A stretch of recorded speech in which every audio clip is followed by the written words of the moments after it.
An overview of Imperial worlds. The scale of the Warhammer 40k universe is, in a word, comical. There are quadrillions of humans living across the galaxy on over 1 million different planets, to the point where the population of an entire planet being wiped out is just a small blip on a ledger somewhere. The Imperium of mankind is an endless war machine, and so the grand majority of the Imperium's planets are devoted to continuing this war machine's existence in some way. From fresh soldiers, to weapons and vehicles, to food, and even faith, every planet serves some sort of purpose in the overall scheme, and more often than not, any given planet is dedicated to serving one or two functions over anything else. This leads us into the classification system used by the Imperium to denote a planet's primary function or characteristic. So let's go over a brief overview of the various types of planets seen across the Imperium. It should be noted, to start, that these classifications are quite broad, and a planet can certainly possess characteristics belonging to multiple classifications, or serve multiple purposes. A hive world, which is primarily associated with hosting a massive amount of people, also produces a huge quantity of materials, just not as high of quality as a forge world, and produces a solid number of potential soldiers, just perhaps not as brutal and hardy as those from feral worlds. With that segue then, let's discuss hive worlds, which are estimated to be the classification for somewhere between 10 to 25% of the total quantity of Imperial planets. Hive worlds earn their name due to their defining feature, the presence of massive hive cities. Huge accretions of urban sprawl stacked into the sky, housing billions of people each. While most Imperial planets contain at least one hive cluster, hive worlds contain thousands of these cities, covering the entire planet in metal and pollutants. These cities consist of many layers, with the poorest and most dangerous individuals residing in the lowest layer, the underhive, while the upper class live easy lives in the upper hive. Most hive worlders work in factories, producing mountains of material and other basic goods in order to reach the demand of the Imperial tithe, or are sent off to join up with the Imperial Guard or Navy. While the quality of the goods produced here doesn't compare to a forge world, it's been said that the sacrifice of over 1 million Imperial soldiers is worth 1 day of a hive world's production in weapons and armor. Obviously, the conditions of the average hive world can't be understated, and are nightmarish for the lower class. Most hive worlders will never even see the sky, let alone leave the city level on which they are born, with their job decided even before then. They'll work tirelessly through their entire miserable lives, unless they're shipped off to die in a war on some other planet, and that's certainly the better option. Nearly everything within a hive city is recycled and reused, from the air, the water, the food, to their clothes and possessions. Everything will have either been owned by another hive worlder previously, or will have already gone through someone else's body before being recycled over and over. The hive cities and their endless factories pollute the ground of the planet to a degree where nothing could ever hope to grow, so nearly all food has to be imported from Agriworlds, but there's rarely enough for the billions of people in each city. Instead, when a hive worlder dies, their bodies are recycled to produce corpse starch, a synthetic foodstuff that's necessary to keep others alive so that they can continue to work. Mutants, violent gangs, and crime of every imaginable sort run rampant throughout the Underhive, making them popular locations for chaos cultists to work their dark ways. Despite the near totalitarian control of the levels above the Underhive, catastrophic unrest does sometimes occur, and a widespread riot can easily bring about the collapse of a Hive city. Hive worlds are an unfortunate necessity as far as the Imperium is concerned, as the sheer quantity of bodies and materials they produce is worth the suffering. But there are far better worlds for the average human to reside on. As mentioned, Agriworlds are obviously extremely important to the Imperium as well, providing all of the food for the rest of humanity. An agri-world is defined as any planet in which at least 85% of it is devoted to crop cultivation, hydroponics, animal fodder, or animal husbandry, and the population of these worlds generally consists of between 15,000 and 1 million people, spread across the entire planet. While it might be nice to imagine them as tranquil worlds of quiet farming and animals roaming the pastures, obviously, these worlds are mercilessly industrialized and enforced to ensure that the tithes are always met. When the Imperium first finds a candidate for an agri-world, depending on its size, location, and soil quality, they first terraform the planet, scrubbing all pre-existing life through controlled virus chewers or by timed flame drops. The atmosphere is then regulated. Weather essentially disappears, replaced by controlled rain governed by satellites, and the empty landscape is divided up into colossal production zones, each patrolled by crawlers and pest-thopters. Millions of base-level servitors are imported, genetically engineered cybernetic slaves, kept at the very lowest level of cognitive function, but bulked up by a ruthless level of muscle binders. Soon after the terraforming process is completed, every agri-world looks exactly the same, consisting of a flat plain of high-yield crops as far as the eye can see. The industrial fertilizer dumps are so powerful here that they turn the air orange and make it impossible to breathe unfiltered, and a single growing season exhausts the soil completely, requiring continual delivery of more sprays of nitrates and phosphates. The planet will be driven like this for thousands of years until it eventually breaks down and becomes a dead world, and although the quality of crops will get steadily worse, the quantity can be sustained almost indefinitely. At the end of each season, great harvester leviathans, the smallest of which are 100 meters long, are used to suck up every last speck of grain, which are then taken into the city-sized processor vats, blasted with antibiotics, smashed, burned, crushed, and then stamped and packaged. Despite the common Imperial propaganda of agri-worlds as bucolic lands where you can live outdoors with the sun on your back, life on an agri-world is an unrelenting, back-breaking, and monotonous existence, consisting of punishing work details in rad suits. There's a saying among the indentured workers that end up on one: you come for the soil, and you end up part of it. Survival certainly has its price, which for the Imperium is largely paid by its unfortunate common population. No doubt a better place for a human to live in the Imperium is on a feudal world, which is the designation for any planet with a human population in which their level of technology doesn't go above crude, black powder firearms or so. These pre-industrial worlds typically have a population somewhere between 10 million and 500 million, and generally have little direct political or economic interference from the Imperium, and aren't required to pay quite as high of tithes. The people of a feudal world all owe allegiance to those above them, from the lowliest of peasants all the way up to the planetary governor, who often resides on an orbiting space station to avoid upsetting the cultural balance. This ensures that the entire population of the planet is stable and kept in line, with no random wars breaking out over territory disputes.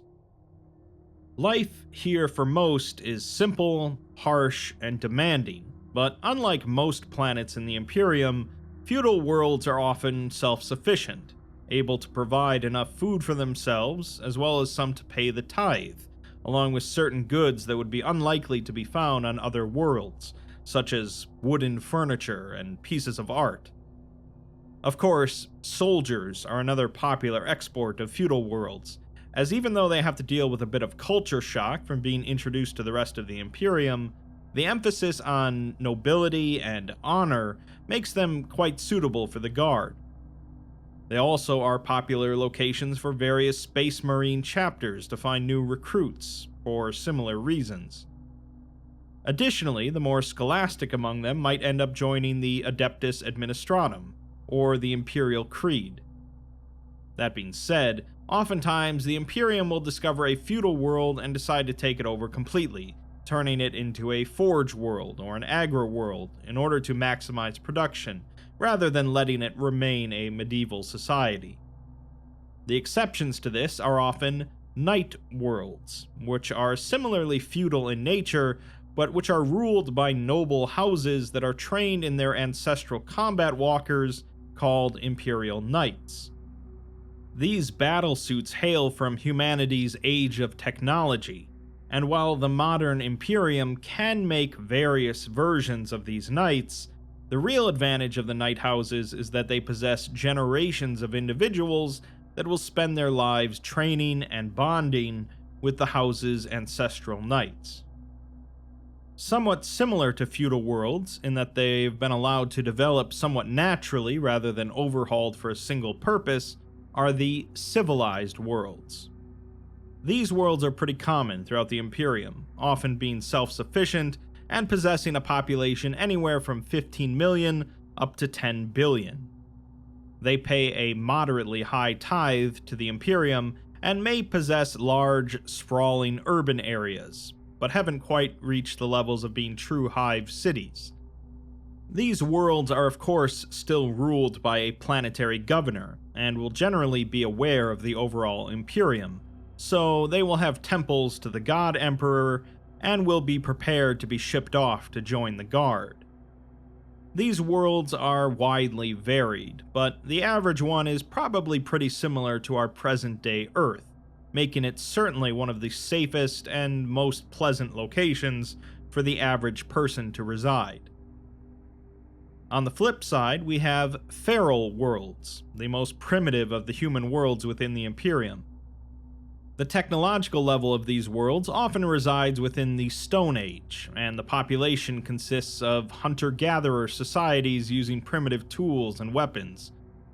Assuming that the Imperium doesn't take over the planet for some other reason, such as the soil being abundant or rich mineral deposits, the world will be ruled over by a planetary governor, largely for the purpose of recruitment. The harsh living conditions here is ideal for producing hardy soldiers for the Guard or the Adeptus Astartes. Sometimes these primitive recruits are trained in massive groups in vast drill camps, whilst other times they're simply given a las gun and thrown into a war zone. Culture shock is, of course, an issue, and can even result in madness, but those that maintain their grip on sanity will often retain their primitive superstitions and tribal ways. Of course, distrust and aversion to witchcraft is always seen as a positive within the Imperium. Death worlds are similar in that they're harsh planets that produce capable soldiers, but these are worlds in which the native flora and fauna has evolved in such a way to be nearly inimical to human life. Humans can and do live on these worlds, but it's a never-ending struggle, with the population ranging from as few as 1,000 to as much as 15 million. Death worlds take many forms, from jungle-covered hellholes to barren volcanic wastelands, and most of them do not contain human settlements, but rather Imperial outposts and support facilities. Some of these planets are rich in minerals, animals, vegetables, or gases, so tithes can get set up. But as mentioned, some of the hardiest soldiers in the Imperium come from death worlds, the most notable of which is Katakan, and its jungle fighters. It's been theorized that many death worlds are the result of biological seeding by ancient Tyrannid hive fleets, as many of the monstrous creatures on these worlds have features in common with Tyrannid organisms and may be descended from them. Similarly titled, but quite a bit different, are dead worlds, which are planets devoid of any ecosystem, atmosphere, or native life. These worlds generally aren't worth the massive terraforming process that would be required to make them habitable, but the Imperium and the Adeptus Mechanicus will occasionally use them to host research stations. These facilities are used to study planetary storm patterns, dissecting captured xenocorpses, charting the stability of warp entry locations, or probing the remains of ancient civilizations. Many of these worlds have always been dead, but some were reduced to that state through external events, such as a devastating war, a Tyrannid incursion, or an exterminatus carried out by the Imperium. Necrons will often inhabit dead worlds, hibernating in ancient underground vaults, and if the Imperium becomes aware of this, the world will also gain the classification of a tomb world. Forge worlds are unique in that they are not governed by the branches of Adeptus Terra, but are solely controlled by the Adeptus Mechanicus. Forge worlds are completely covered in factories and industrial complexes, with mines burrowing deep into the planetary crust. The air is saturated with toxic gases, and rivers flow with toxic runoff from the multitude of manufactoria. And in many cases, even the seas and oceans of the world have been purposefully evaporated to make room for more manufactoria. Life here is harsh, even by Imperial standards, as every child born is tested extensively to best find their use and how might they serve the Mechanicus and the Omnissiah. The most promising might eventually join the priesthood of the cult Mechanicus. A percentage of the most physically able might become Skitarii warriors, but most are going to become part of the endless ranks of forge workers. These workers are free to make what lives they can for themselves in conditions similar to that of a hive world, as long as their work quotas are met and order is maintained. Forge worlds are responsible for the bulk of the weapons, munitions, spacecraft, vehicles, and, of course, the Titans, the giant walking war machines belonging to the Mechanicus. Every Forge world will make certain things in their own specific ways, called patterns, so that a tank from one Forge world will be characteristically different from another Forge world's. Forge worlds will also have a large number of shrines devoted to the Mechanicus deity, the Omnissiah, as they are just as much holy worlds to the Mechanicus as shrine worlds are to the rest of the Imperium. There also exist the somewhat similar industrial worlds, which are also planets wholly devoted to manufacturing and heavy mining, but these are controlled by the branches of Adeptus Terra rather than the Mechanicus. These comprise the main classifications for worlds belonging to the Imperium of mankind, but there are plenty of lesser classifications that further indicate the definition and purpose of a world. There are, of course, the Adeptus Astartes homeworlds, home to a Space Marine fortress monastery, and ruled by the Chapter Master.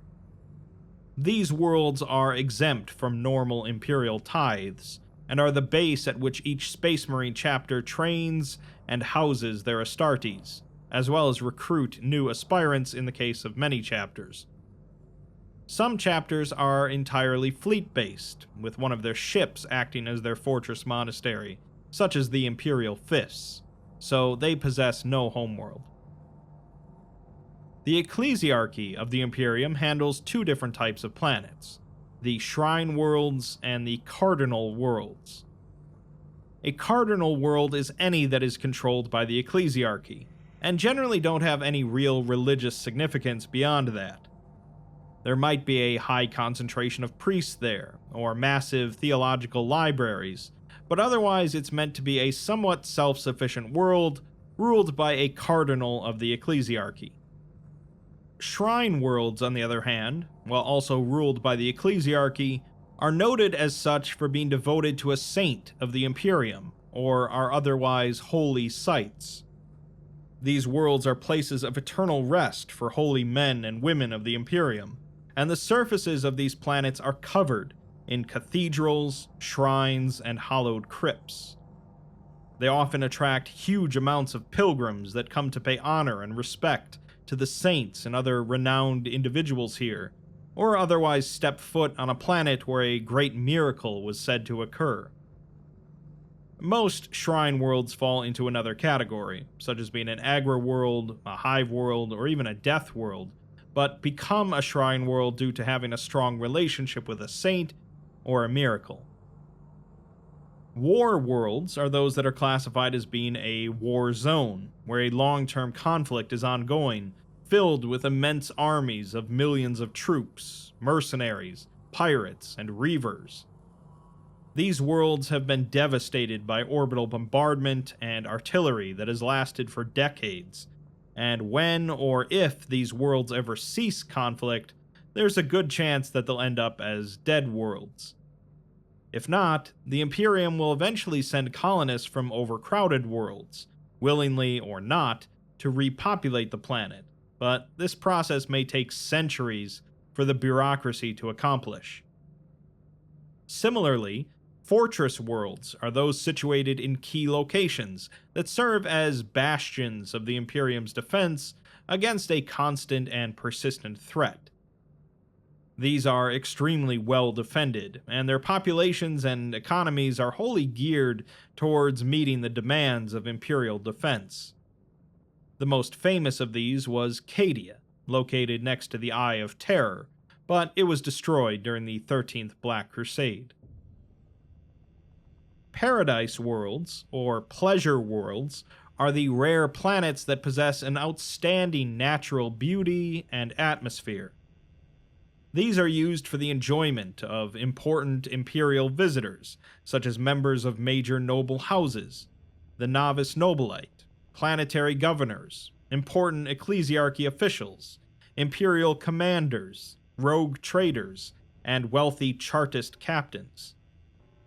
These are often very cultured places, with large portions of the population dedicated to producing works of art, music, or other forms of entertainment, and the worlds are filled with casino complexes, opulent restaurants, and huge ballrooms.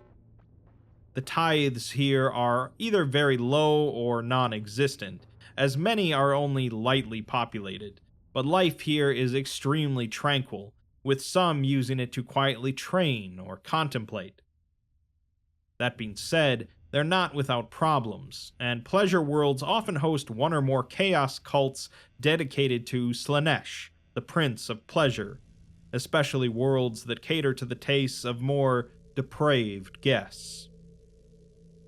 Other Imperial classifications for worlds include penal worlds, for housing human convicts in mass, cemetery worlds, for the burial of large amounts of honored dead, armory worlds that are used to store massive amounts of weapons, ammunition, and war machines while awaiting transportation, numbering in the millions of tons, and waste worlds, used entirely for the dumping and storage of unusable materials, chemical and biological wastes, and other useless and toxic manufacturing byproducts.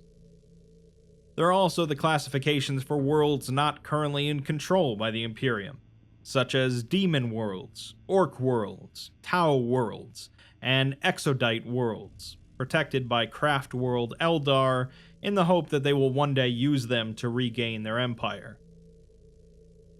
As I mentioned, the scale of this setting is rather comical, and it's simply too hard to really fathom what it would mean to have an entire planet covered end to end in factories or farms.